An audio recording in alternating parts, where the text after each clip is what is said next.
Hello, Jessica Frost Ballas here for Elle and Hutson. This month, we're celebrating the Summer of Stamping with exclusive collaborations and releases, and today my video shows a fun interactive take on the exclusive collaboration set with Avery Elle, Peekaboo Pals Camp Wanna Stamp. So let's get started. The adorable Camp Wanna Stamp set features lots of cute critters on a summertime canoeing adventure, and they can be mixed and matched to create lots of different scenes. They can also be mixed and matched with any of the Avery Elle Peekaboo sets for even more variety. I started by stamping the bear, raccoon, canoe, paws, fish, and paddles with Copic-friendly intensified black ink from Hero Arts and colored them with Copic markers. I'll include the Copic markers I used in my supply list and on the accompanying blog post you can find in the YouTube description below. Once I was finished coloring, I die cut the images with the coordinating dies. I did not color the water below the canoe yet because that color would depend on my blended background. I sped up my coloring so the video wouldn't last forever, but you can skip to around the 3-minute mark if you'd like to get straight to the interactive portion.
I'm using the Twist and Turn Die-Namics set from My Favorite Things for the interactive part of my card, but I need to modify it just a bit. Throughout this portion of the video, I'll be interspersing a few still photos I took to more clearly show you the interactive mechanism. Here's an example of what my mechanism will eventually look like. I used an aqua cardstock for the twist part just so that it was easier to see on my white background panel. As you can see, it's smaller than the original die set, but the spacing on the original set would place my two critters too far away from each other in the canoe, so I needed to adjust the holes a bit. To start, I die cut 2 of the long pieces from white cardstock. You only need 1, but I like to use 2 to give the mechanism a little more strength and stability. Then I die cut the little circles twice for a total of 16. The set comes with 8 circle dies, so you can cut 8 in one pass through the machine. Finally, I die cut the small strips from acetate. Again, you can cut from cardstock, but the acetate just gives the mechanism a little more strength. This particular card is on its way to a rambunctious 6-year-old, so I wanted to make sure the mechanism would hold up to enthusiastic twists and turns. Now it's time to modify the mechanism. First, I take the acetate strip that does not have a hole in the center. This will be at the top, and I need the 2 outer holes to be closer towards the center. You could use a ruler for this, but I found that just placing 2 of the circles next to each other, lined up on one end, was perfect spacing. Once I lined them up, I used a die release tool just to poke a small hole in the center of the circle to give me a guide marker. Then I repeated the process on the other side. The hole is just meant to show you where to punch a circle. You don't need to press all the way through the acetate at this point. If you're using cardstock and not acetate, you just use a pencil to mark the center of the circle.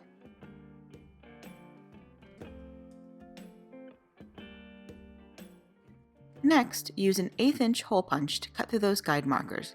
Now the strip should have 4 holes.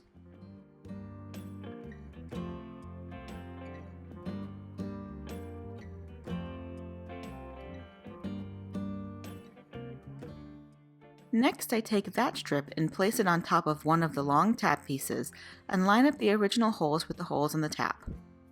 Then I use a pencil to mark the new holes I punched in the acetate. I line up the 2 cardstock tabs together and then use the same hole punch to cut the holes out.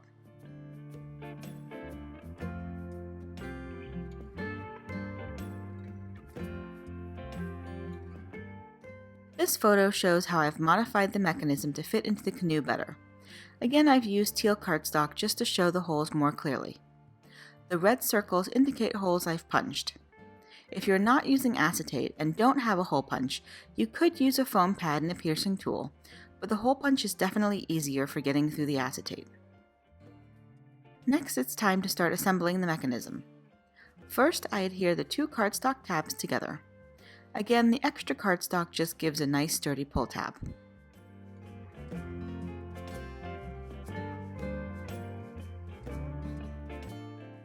Then I insert a mini brad through one of the holes I punched on the pull tab and connect it to one of the acetate strips that has 3 holes punched in it. I repeat the process for the second hole on the pull tab.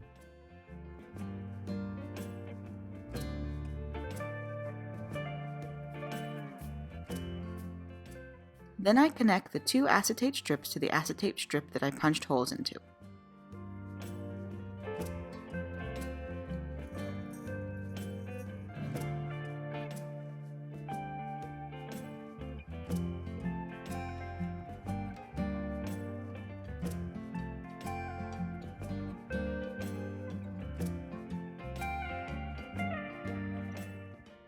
Next, I glue each group of 8 circles together to create a thick chipboard-like circle.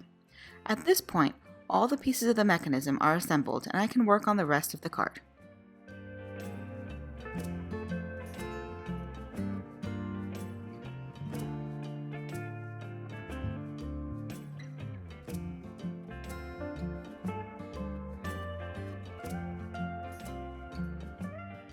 This photo shows the assembled mechanism. Again, I'm using teal cardstock just to show everything more clearly. To create my background panel, I start by masking about 1/3 of the panel off for my sky, and then blend Salty Ocean, Blueprint Sketch, and Chip Sapphire Distress Oxide ink on the bottom of the panel for the water.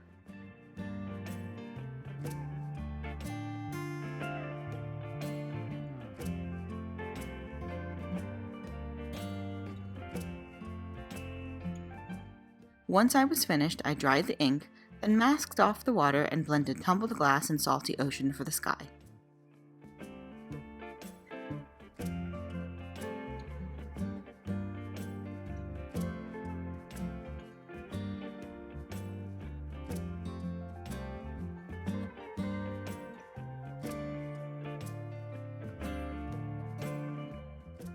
Once the panel was dry, it was time to figure out where to place my mechanism. I had already mostly figured this out prior to filming the video, but basically you want to place the mechanism in an area where it has enough room to move freely. If you place it too far to the left, then the pull tab won't be accessible, and if you place it too far up or down, you won't have room to place your adhesive. Basically, I aim to place it in the center of my background panel, and then adjust my scene around it. Once I know where I'm putting the mechanism, I use a pencil to mark the holes in the acetate strips. Then I use a piercing tool and a foam mat to pierce through the panel.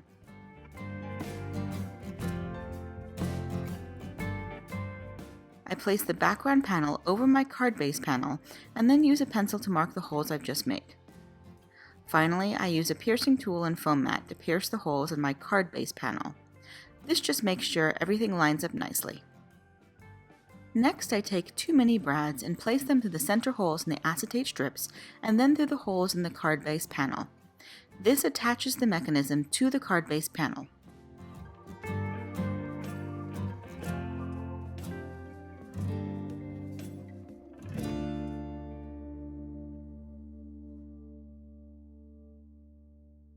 The Die-Namics set from MFT comes with a perfectly spaced die to cut the circles on your front background panel, except of course they're not spaced correctly for our modified mechanism. Luckily, they've also included an individual circle die you can use to cut the holes one at a time. So I center that circle over the tiny holes I punched, use a little purple tape to hold it in place, and run it through my die cutting machine twice. Now when I place the background panel over the card base panel, the brads I just attached should be perfectly centered inside the holes on the background panel. Next, I take a AA or a foam mounting tape that I've cut into thin strips and place it along the top and bottom of my card base panel, making sure it won't interfere with the mechanism. I also place a little piece of tape along the far end of the pull tab to determine how far the tab can be pushed in, and place a piece of tape along the top of the tab to determine how far the tab can be pulled out. Then, being mindful of the movement of the mechanism, I add more foam tape to the base panel to give it a little extra stability.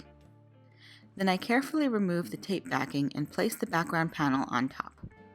I apologize for going off camera here, but I needed to look directly over it to make sure everything was lined up.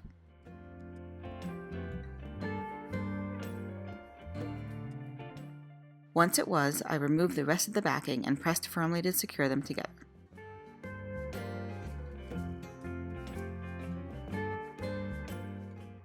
Next, I match Copic markers to my background panel and color the water around my canoe. I keep building up the color until I'm happy with the match. You could also mask off the bottom of the canoe and blend it with distressed Oxide inks if you'd prefer.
Then I apply liquid adhesive to the back of my circles and carefully adhere each one over the brad in the center of the circle on my background panel.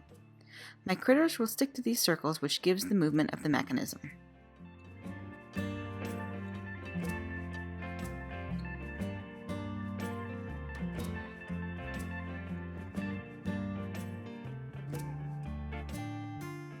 Next, I apply a circle of foam tape over each circle and then adhere the bottom of my critters to the circle.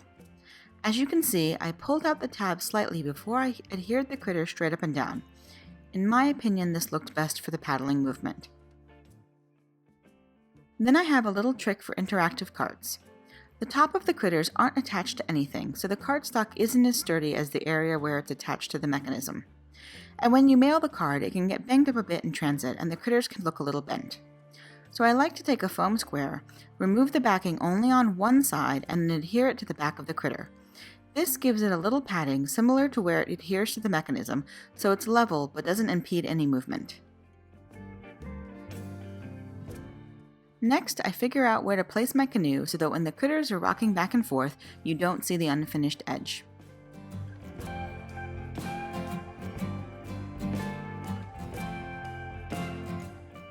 Then I apply a thin double layer of foam tape to the bottom of the canoe and attach it to the background panel.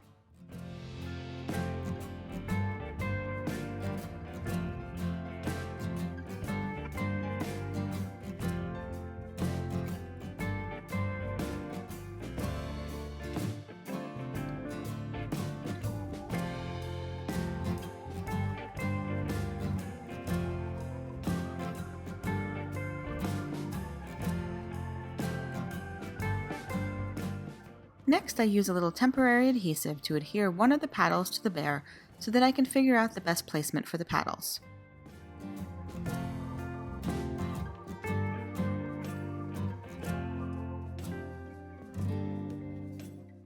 Once I'm happy, I mimic it on the raccoon so that I have a guide for the angle. Then I place a small double layer of foam tape on the handle of the paddle and attach it to the bear. I repeat the process for the raccoon using the bear's paddle as my guide.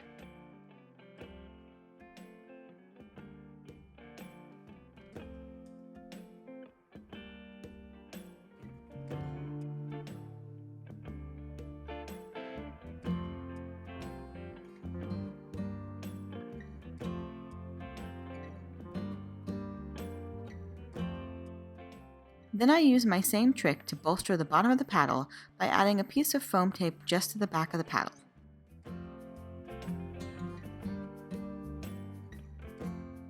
At this point, the mechanism is complete and it's time for finishing touches. I start by adding the critter's paws to the boat and paddles.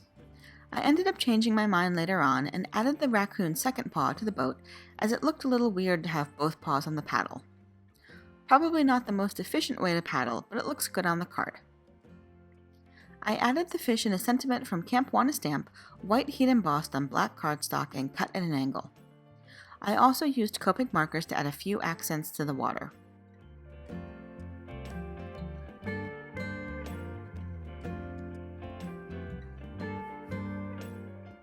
I used a white paint pen to add accents to the critters and to the water to finish the card.